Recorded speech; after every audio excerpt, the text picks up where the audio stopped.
captured. All right, go ahead, please. So can you hear me? You. Yes, very well now. Can you hear me? Very well. Perfect. Yes, so I wanted clarification on this, on the suspensive effect, because what I understand is that when you are appealing to CAS, the suspension of the order which you are appealing against is not automatic until CAS itself issues an order to that effect pending its determination. Is that the explanation of the suspensive effect? Yes. The fact that you are appealing, just it as you doesn't hardly say the said, order. yes, if you have appealing, whatever sanction or whatever directive they've given to you before, it will be suspended, just like setting aside that decision. For now, CAS to now look at the substantive matter or whatever your appeal, your grounds of appeal may be, to not decide. Okay? But what I'm trying to say is that the executive body or any other body does not have the right to suspend a decision that is not yet appealed. Do you understand? For example, now I mentioned Nigeria, for example, now the Nigerian Football Federation set up a committee to mediate about dispute related to players' indebtedness. And a decision was given and a directive was given to these clubs to pay. And the timeline has expired. Now, the federation president, or will I say the secretariat, is now suspending that deadline for the sanctions of banning those clubs from registering new players, without this club appealing to CAS.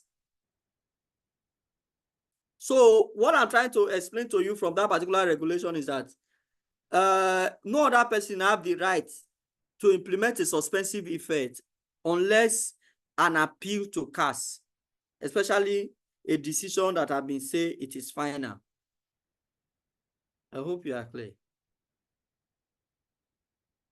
So what is not clear is the fact that you are appealing is not in itself automatic suspension of that decision until maybe CAS itself in preliminary issues orders that pending the hearing and determination of the appeal, the effect of the decision be suspended temporarily until it hears the appeal.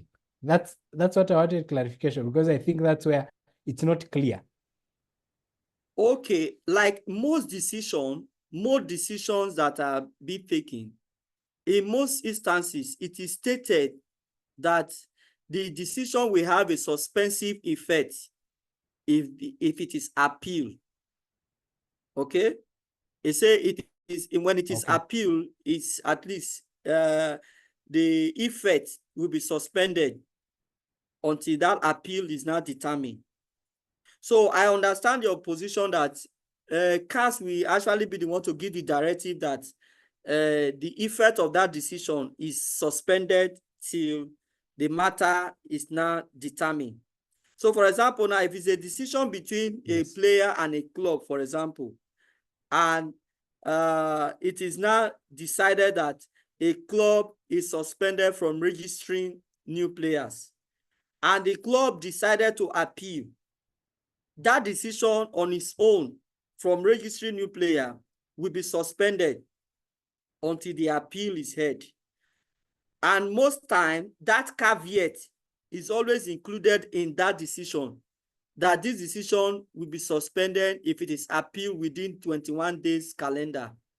That is usually done. But as you rightly said, in most instances, the CAF in preliminary, when the CAS in preliminary, when the case is actually called upon, they also give a directive that the decision is suspended.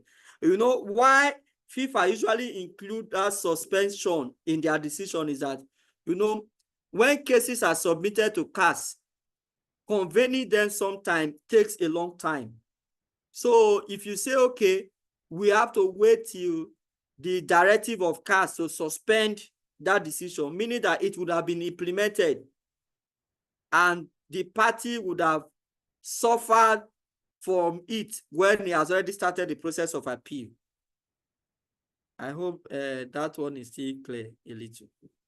That's very clear now. That's very clear. Okay. Thank you very much. All right. All right, my friend. Any other question?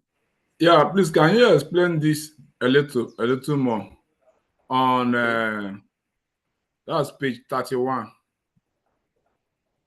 Page 31. Yes, I think article 50, paragraph 3. Okay, let me just go to 31, article 50, paragraph 3. Article 50, paragraph 3.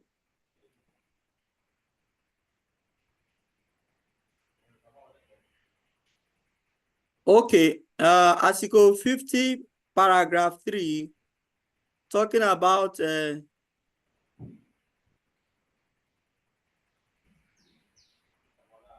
You said I'm coming.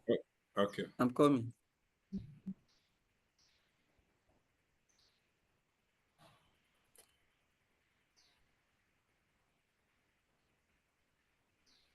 Okay, now he said I want to share it too, so that I want to share my screen.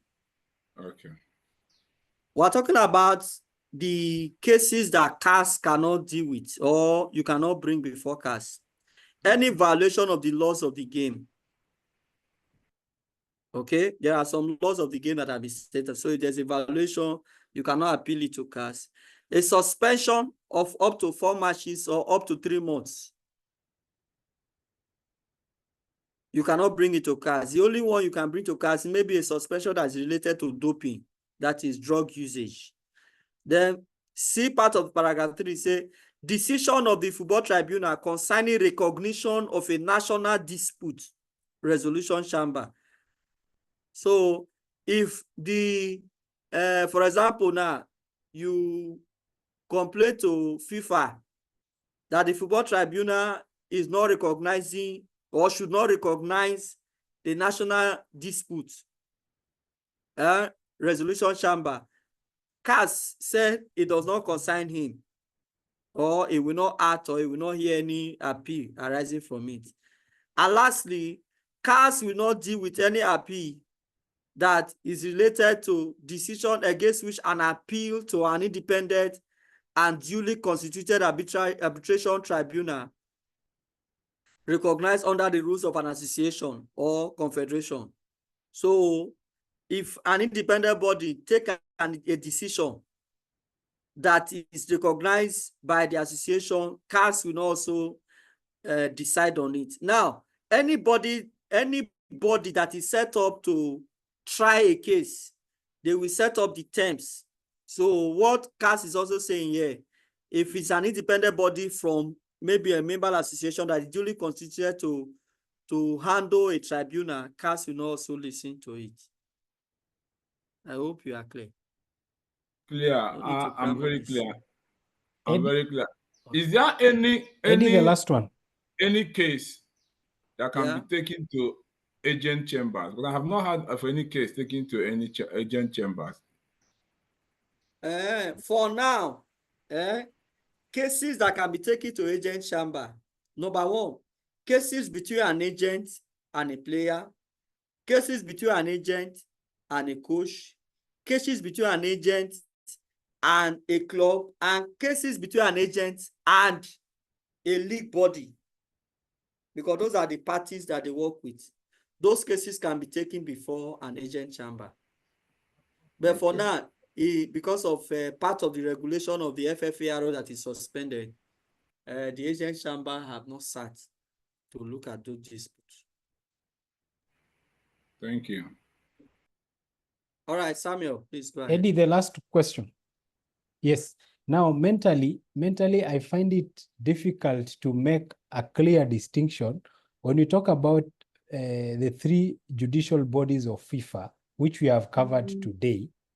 And then you talk about, again, the FIFA Football Tribunal. I mean, okay, because I think okay, it's confusion in the sense that, I mean, all of them are FIFA. Judicial Tribunal deals with the very things we know about judicial bodies deal with. So, I mean, I always find that maybe you can crystal clear distinguish, because it's very hard mentally. We will deal with that in the disciplinary code. You will see how they are distinct. Okay, there are some cases that these chambers handle, and the disciplinary committee will see their role. You see the appeal committee, you see the ethics committee. So let's not overrun it. Let's just play low on it. I think either we'll treat it tomorrow if we have time, or our next class next month. But it's broken down. So just the way I highlighted the procedural rule governing the football tribunal, talking about the cases that you can present before them. Remember, I talked about the dispute resolution chamber, which is different from the disciplinary committee. The dispute resolution chamber deals with cases of maybe employment-related cases. The BSc deals with cases of maybe registration of a minor and all that. So all their cases, they are different. But when we're talking about the judicial body, these are the main bodies. Those are tribunals. So those are so part of the judicial body, but the one recognized by the statutes are the DC, the ethics committee, and the appeal committee. And as I told you, the ethics committee is divided into two. The ethics talk about the code of conduct, maybe the behavior of stakeholders related to this committee. So we'll break it down more when we're dealing with the disciplinary code and the ethics code. Okay, thank you. All right, thank you. All right, I think we are good. Have a nice day and see you soon. Same to you. Thank you. All right.